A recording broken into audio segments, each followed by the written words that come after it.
नाजरीन, हुकूमत और PTI के मुज़ाकरात जो कि 23 जनवरी 2025 को ख़त्म हो चुके थे, लेकिन अब दोबारा से वो शुरू होने की तवक्को की जा रही है। बैरिस्टर गौहर अली जो कि चेयरमैन PTI है ना, उन्होंने इस बात की तस्दीक कर दी है कि हम मुज़ाकरात एक शर्त पर वापसी शुरू कर सकते हैं। वो शर्त क्या है, आगे बढ़ने से पहले मैं आपको एक बात क्लियर करता चलूँ कि बिलावल भुट्टो ने ये ऐलान किया आज कि 26वीं आईनी तरमीम पार्लियामेंट के अलावा कोई भी मनसूख नहीं कर सकता।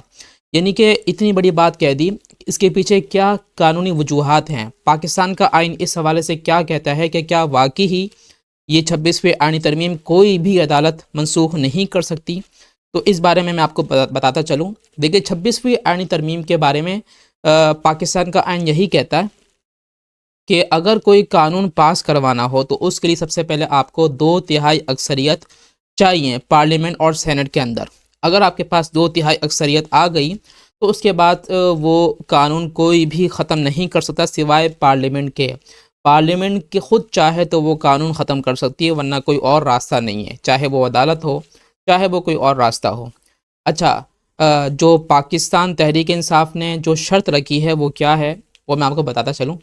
PTI ने शर्त यही रखी है कि जो हमारे मुतालबात हैं, सबसे बड़ा मुतालबा यही है कि जुडिशल कमीशन 9 मई और 26 नवंबर को पर बनाया जाए। अगर ये बनता है तो फिर उसके बाद हम जो है वो इस मुज़ाकराती अमल को आगे बढ़ाएंगे, वरना नहीं।